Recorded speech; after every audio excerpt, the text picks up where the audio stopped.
Hi சகோஸ், எப்பவும் கேட்குறது தான். அப்படியே லைக் பண்ணிட்டு அந்த ஹை பட்டனை கொஞ்சம் தட்டி விட்டுருங்க. நம்ம இன்றைக்கி எதை பற்றி பார்க்க போகிறோம்னா, நம்ம லாஸ்ட்டாக பார்த்த ட்ராமாவோட அடுத்த எபிசோட் தான் பார்க்க போகிறோம். லாஸ்ட் எபிசோடில் ஹீரோனும் கொஞ்சம் க்ளோஸாக இருந்தாங்க.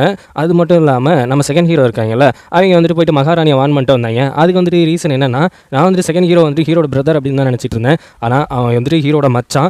அதனால தான் போயிட்டு தான் அக்காவை போயிட்டு வான் பண்ணிட்டு வரான். அது மட்டும் இல்லாமல் நம்ம ஹீரோவை மொதல் எபிசோடில் வந்துட்டு ஒரு ஆள் வந்து பேசிகிட்டு இருப்பாங்க, ஹீரோ கொடுமைப்படுத்துன மாதிரி யோசிச்சு பார்ப்பான்ல, அந்த ஆள் தான் நம்ம ஹீரோட மாமனார். லாஸ்ட்டாக நம்ம ஹீரோனோட கிஸ் பண்ணுற மாதிரி முடிச்சிருந்தாங்க எபிசோடு. இப்போ பார்த்தா ரெண்டு பேரும் கேஷுவலாக அப்படியே லவ் பண்ணிட்டு சுற்றிட்டு இருக்காங்க. அப்போ வந்துட்டு ஒரு மீன் தொட்டி வாங்கி வச்சுட்டு அதில் மீன் இருக்கா என்ன அப்படின்னு வந்து பாரு அப்படின்னு சொல்லிட்டு ஹீரோ வந்துட்டு ஹீரோயின் பக்கம் நெருங்கி போகலான்னு தான் பார்க்குறான். அவள் கொஞ்சம் தள்ளி போனோன்னு, என்ன டிஸ்டன்ஸ் கீப் பண்ணுறியா, நாங்களாம் நெருங்கி வர வரைக்கும் வருவோம், அதுக்கப்புறம் நீங்கள் டிஸ்டன்ஸ் கீப்பிங்க. ஆட மீன் தொட்டியில் மீனை பார்க்கணும்ல, அதில் நான் மீனே விடலை அப்படிங்கிற மாதிரி ரெண்டு பேரும் இங்கே ஃபன் பண்ணிட்டு இருக்காங்க. அப்போது ஹீரோனுக்கு வந்துட்டு நம்ம ஹீரோ ஒரு ஹேர் பின் கொடுத்துருப்பான்ல, அந்த ஹேர் பின் எடுத்து எப்படியாவது உனக்கு ஏதாவது பிரச்சனைன்னு வந்தால் அந்த ஹேர் பினை வச்சு ஆப்போசிட்டில் வரவங்களை எப்படி அட்டாக் பண்ணலாம் அப்படிங்கிற மாதிரி நம்ம ஹீரோ வந்துட்டு ஹீரோனுக்கு சொல்லி கொடுத்துட்ருக்கான். அந்த நேரத்தில் பர்த்டே கிஃப்ட் கொடுக்கலாம் அப்படின்ட்டு நம்ம ஹீரோவோட ஃபர்ஸ்ட் ஒய்ஃப் அவங்க வராங்க. ஆனால் இவங்க ரெண்டு பேரும் அப்படி இருக்கிறத பார்த்தோன்னே அவங்களுக்கு ஒரு மாதிரி டென்ஷன் ஆகிடுது. இவன் என்ன இங்கே பண்ணிட்டு இருக்கா, எனக்கு தெரிஞ்சு வந்துட்டு வாழ்வித்தை கற்றுக் கொடுத்துருக்காருன்னு நினைக்கிறேன் அப்படின்னு சொல்கிறப்ப, ஓ வாழ்வித்தை கற்றுக் கொடுத்து சண்டை போட போகிறப்பையும் இவளை கூட்டு போகலான்னு நினைக்கிறாங்களா அப்படின்னு சொல்லிட்டு அவங்க ஒரு கிஃப்ட் எடுத்துகிட்டு வந்திருப்பாங்க. எனக்கு இப்போ அவங்கள்ட்ட பார்க்கவும் நேரம் இல்லை, அவங்க பிறந்தநாள் விழாவில் நான் கலந்துக்க மாட்டேன் அப்படின்னு சொல்லிட்டு என்னோட கிஃப்ட்டை கொடுத்துரு அப்படின்னு சொல்லிட்டு அவங்க அங்கேருந்து கோச்சிட்டு போயிடுறாங்க. அங்கே பண்ணி நம்ம லேடி லீடர் லீயை தான் காமிக்கிறாங்க. அவங்க வந்துட்டு நம்ம ஹீரோயின் எங்கே அப்படின்னு கேட்கும்போது அவங்க வந்துட்டு நம்ம ஹீரோட வெளியில் போயிருக்காங்க அப்படின்னு சொன்னோன்னே அவங்களுக்கும் கடுப்பாகுது. வர ஹீரோயின் நம்ம இடத்த தாண்டி போயிட்டு இருக்காளோ அப்படின்ட்டு. அங்கே பார்த்தா ஹீரோயினும் வெளியில் தான் போயிருக்காங்க. அங்கே போயிட்டு இருக்கும்போது அவள் போன எபிசோடில் கேட்டிருப்பார்ல, எனக்காக என்னோட ஃபேமிலிக்கும் எனக்கும் மரண விலக்கு அப்படிங்கிற ஒரு இதை தர முடியுமா அப்படிங்கிற மாதிரி கேட்டிருப்பா. அதுக்கான பதக்கத்தை கொடுத்தோன்னே ஹீரோயினுக்காக ரொம்ப சந்தோஷம். தன்னோட ஃபேமிலியை இந்த பரப்பலையாவது காப்பாற்றிடலாம் அப்படிங்கிற மாதிரி தான் அவள் யோசிச்சுக்கிட்டு இருக்கா. எங்கே போயிருக்காங்கன்னா, ஹீரோ இதுக்கு முன்னாடி இருந்த இடமும் அவங்க அம்மா இருந்த இடத்துக்கு தான் வந்துட்டு நம்ம ஹீரோனை கூட்டு போயிருக்காங்க.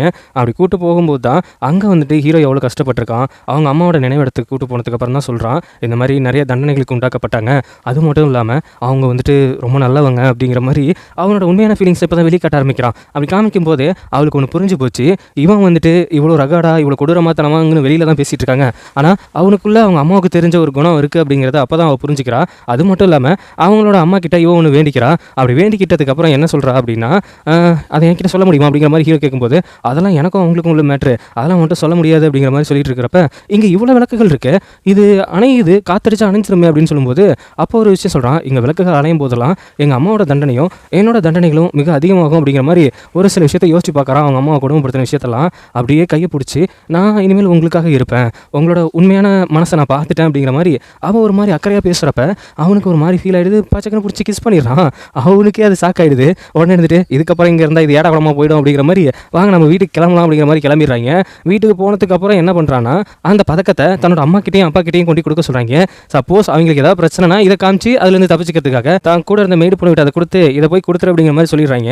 அங்கே பண்ணி நம்ம ஹீரோ தான் காமிக்கிறாங்க. அவனோட அஸ்டன் வந்துட்டு நம்மளோட எதிரி படைகள் வந்துட்டு ஒரு சில இடத்துல இந்த மலை பக்கத்தில் வந்துட்டு சூழ்ந்திருக்காங்க, அதனால நான் கொஞ்சம் காவல் அதிகப்படுத்திருக்கேன், அரண்மனையில் இருந்துட்டு யாரும் சந்தேகப்பட மாதிரி இருந்தால் அவங்களையும் பிடிச்சிட்டு வர சொல்லியிருக்கேன் அப்படின்ட்டு நம்ம ஹீரோட்ட சொல்லிட்டு இருக்கான். அந்த நேரத்தில் யாரோ வந்துட்டு திருட்டுத்தனமாக போன மாதிரி தெரிஞ்சுது, அதனால் பிடிச்சிட்டு வந்தேன்னு சொல்லி ஒரு விஷயத்தை எடுத்துகிட்டு வராங்க. ஆள் ஆனால் தப்பிச்சிட்டாங்க அப்படின்னு சொல்லி. அது என்னன்னா, நம்ம ஹீரோயின் வந்துட்டு கொடுத்து விட்ட அந்த பதக்கம் தான். அது வந்துட்டு கரெக்டாக நம்ம ஹீரோயின் நினச்சபடி அவங்க அப்பா மட்டும் போய் சேர்ந்துச்சுன்னு நினைக்கிறா. ஆனால் இப்போ இங்கே நிறைய த்ரெட்டன் இருக்கிறதால அங்கே அனுப்பி வச்சாலையும் பிடிச்சிட்டு அந்த பதக்கத்தையும் திருப்பி எடுத்துட்டு வந்துட்டாங்க. இதை எப்படி நீங்கள் தடுத்தீங்க அப்படிங்கிற மாதிரி ஹீரோ கேட்கும்போது, சரி அவகிட்ட நான் சொல்லிக்கிறேன், அப்புறம் நான் அதை பேசிக்கிறேன் அப்படின்ட்டு அந்த பதக்கம் இப்போ நம்ம ஹீரோ கிட்ட தான் இருக்குது. இது ஆனால் ஹீரோனுக்கு தெரியாது. அங்கே பண்ணி நம்ம ஹீரோனோட அக்காவையும் அதுக்கப்புறம் நம்ம ஹீரோயினோட எக்ஸையும் தான் காமிக்கிறாங்க. அவனை விட்டு வெள்ளுன்னு வெளுத்திருக்காங்க போல அந்த ஆப்போசிட் பார்ட்டி. அவன் கை காலெல்லாம் ரத்தம், வாயில ரத்தம், அப்படியே இருந்துட்டு நம்ம ஹீரோனோட அக்கா அப்படியே உனக்கு ஒன்றாகாது அப்படிங்கிற மாதிரி சொல்லிட்டு இருக்கு. எல்லா பிரச்சனையுமே ஒன்னால தாண்டி, நீ தாண்டி பிளான் போடுறேன்னு சொல்லி என் பேக்கு விங்க வைக்கிற, ஒவ்வொருத்தண்டையும் அடி வாங்குறேன், மிதி வாங்குறேன், கடி வாங்குறேன், எல்லாத்துக்குமே காரணம் நீ தான் அப்படிங்கிற மாதிரி சொல்லும்போது, நான் உன் நல்லதுக்காக தான் நடந்திருக்கேன். எது நீ என் நல்லதுக்காக நடந்திருக்கியா? இப்போ அவங்க ரெண்டு பேரும் அவங்க அம்மா இருந்த இடத்த பார்க்க போனாங்க தெரியுமா, ஹீரோ அம்மா இருந்த இடத்துக்கு, அந்த இடத்துக்கு வரைக்கும் அவன் போயிருக்கானா, இது நடக்க வாய்ப்பே கிடையாது, போன ஜென்மத்தில் இப்படிலாம் நடக்கலையே அப்படிங்கும்போது நீ என்ன சொன்ன அப்படிங்கிற மாதிரி அவன் கேட்க ஆரம்பிச்சிடறான். உடனே அவள் சமாளிச்சு, அது ஒன்றும் இல்லை அப்படிங்கிற மாதிரி சொல்லிட்டு அவள் எழுந்து அங்கேருந்து போகலான்னு நினைக்கும் போது அவளை கூப்பிட்டு ஒரே அடிச்சிடறான். என் கிட்ட இருந்து எதையும் மறைக்கிறல அப்படின்ட்டு. அதுக்கப்புறம் அவளை கட்டி போட்டு வச்சு கொஞ்சம் சைக்கோத்தனமாகவே மாறிடுறான். என்ன உண்மையை என்கிட்ட சொல்லு, என்கிட்ட சொல்லு.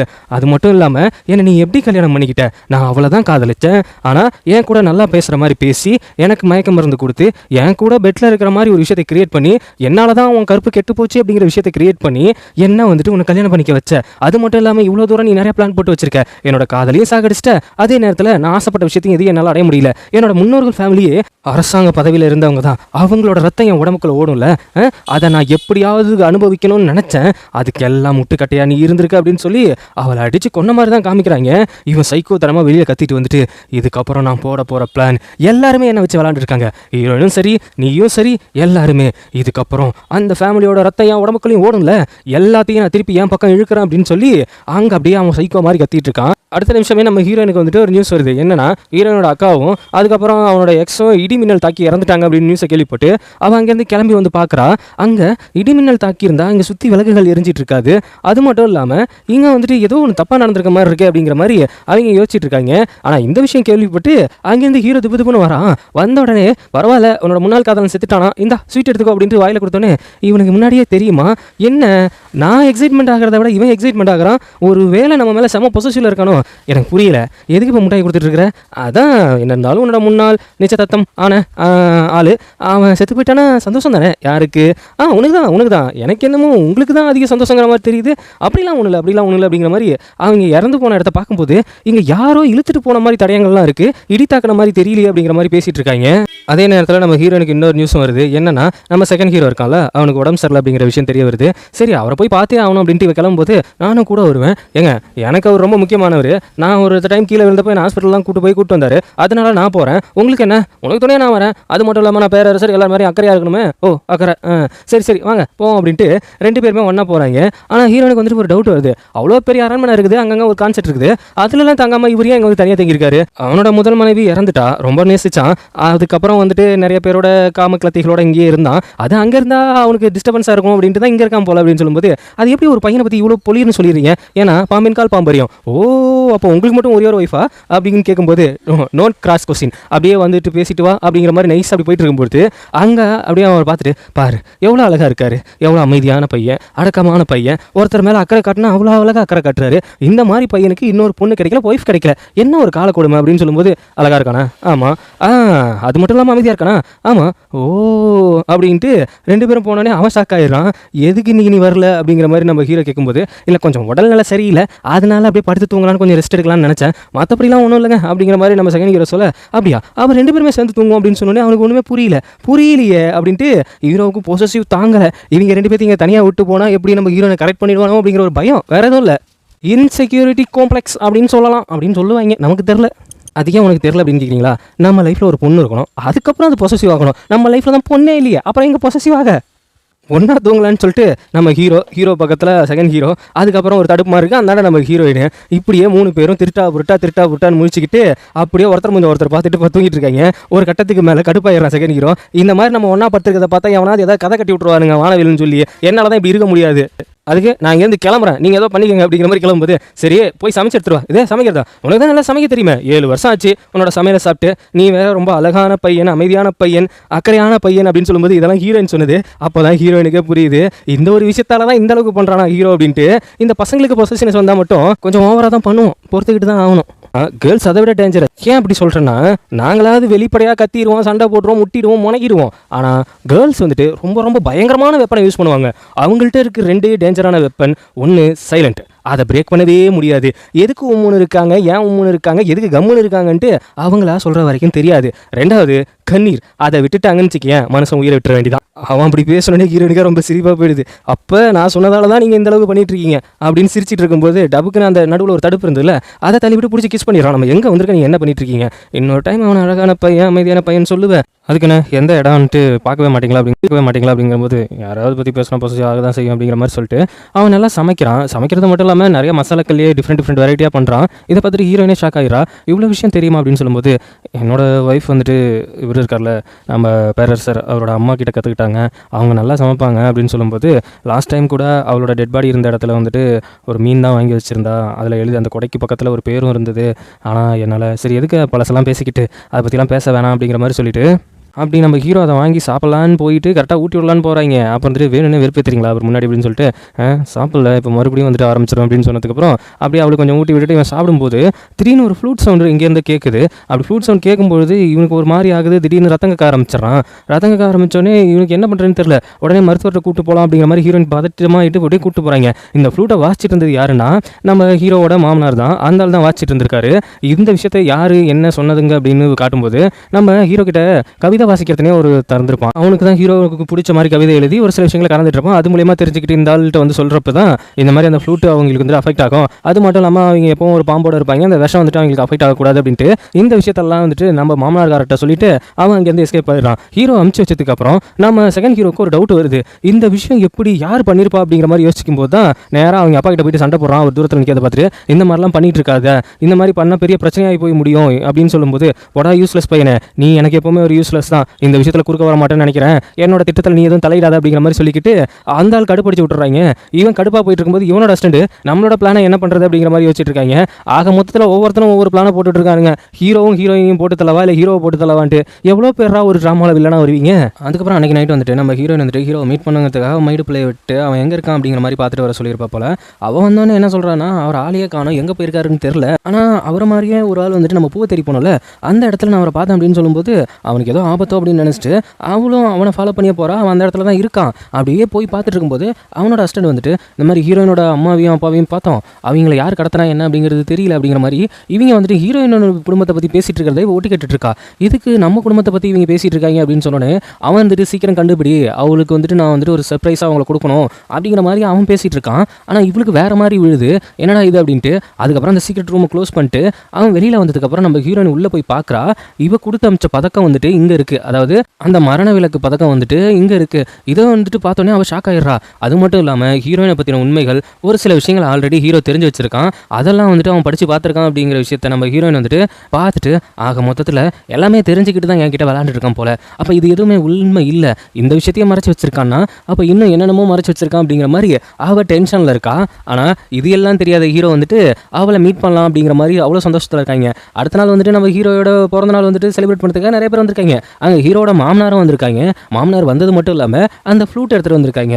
அந்த ஃப்ளூட்டை வாசிக்க வாசிக்க ஹீரோக்கு ஒரு மாதிரி ஆகுது. இது சேம் மியூசிக்காக இருக்கே அப்படின்ட்டு நம்ம ஹீரோயின் என்ன பண்ணுறா அப்படின்னா, இது சரிப்பட்டு வரல, அவனுக்கு ஏதோ ஆகுது, அஃபெக்ட் ஆகுது, ஆல்ரெடி ஹீரோ மேலே தான் கோவத்தில் இருக்கா, பட் இருந்தாலும் அவனை எப்படியாவது காப்பாற்றியே ஆகணும் அப்படின்ட்டு அந்த ஃப்ளூட்டை இடித்து தள்ளி விட்டுறா. தள்ளி விட்டதில் அது வந்துட்டு பளிங்கால ஆன ஃப்ளூட் போல டப்புக்குன்னு உடஞ்சிடுது.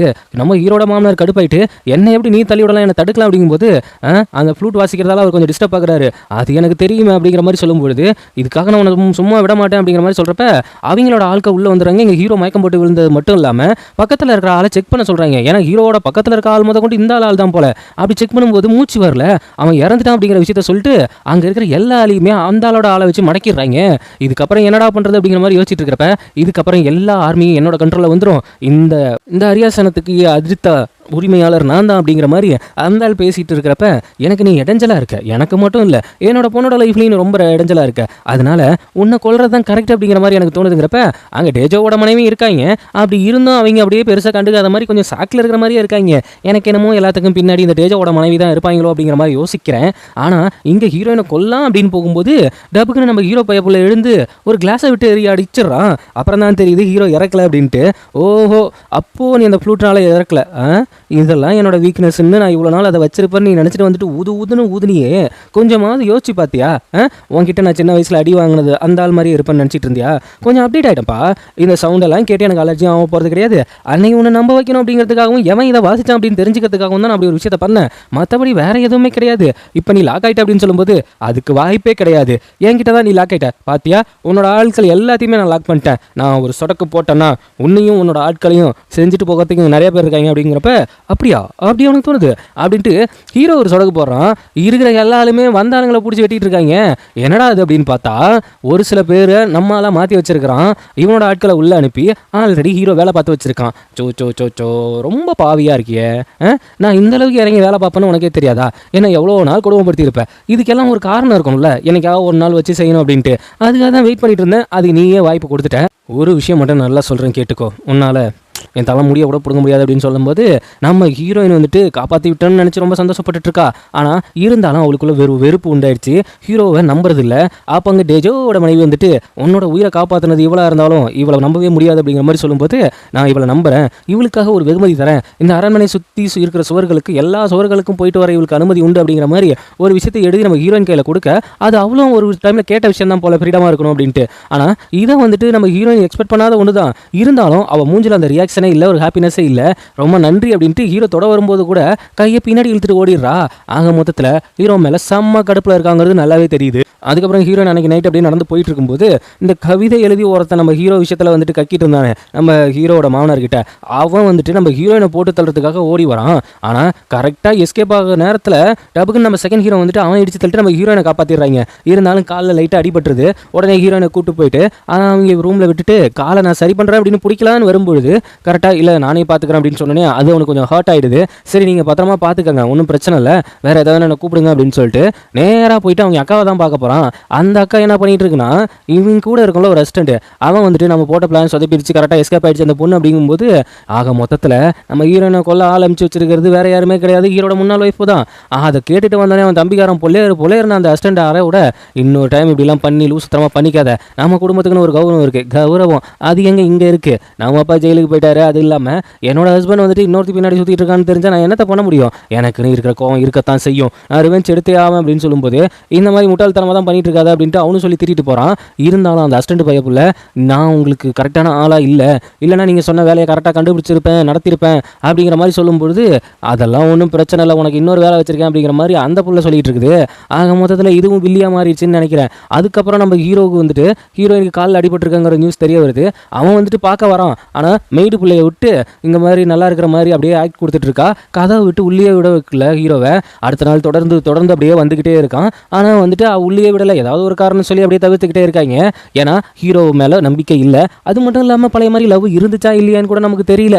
அந்த நிலைமைக்கு தான் போயிட்டு இருக்குது. அப்படியே ஒரு வாரம் முடிஞ்சு போகுது. அதுக்கப்புறம் பார்த்தா நம்ம ஹீரோனுக்கு கால் கொஞ்சம் சரியானு செகண்ட் ஹீரோ வந்துட்டு ஃப்ளவர் கொத்தெல்லாம் எடுத்துகிட்டு வந்துட்டு அவன் அப்படியே எப்படியாவது பேசலாம் அப்படிங்கிற மாதிரி அவன் ட்ரை பண்ணிட்டு இருக்கான்னு தெரியல. இது தூரத்துலேருந்து பார்த்தா ஹீரோ போச சொல்ல பொங்கி வந்துட்டு, ஏன்டி நான் வந்துட்டு ஒரு வாரமாக வந்துட்டு வெளியில் வந்து நின்றுட்டு இருப்பேன், நீ ஏதாவது சாக்கு சொல்லி தெரிஞ்சுட்டு இருப்பேன், இப்போ இவன் ஃப்ளவர் கொடுத்தா மட்டும் வாங்குறியா அப்படிங்கிற மாதிரி செம்ம கடுப்பாக என்னை அவாய்ட் பண்ணுறதுக்காக ரீசனை சொல்லு அப்படிங்கிற மாதிரி அவன் கேட்க இதோட இந்த எபிசோட் முடியுது.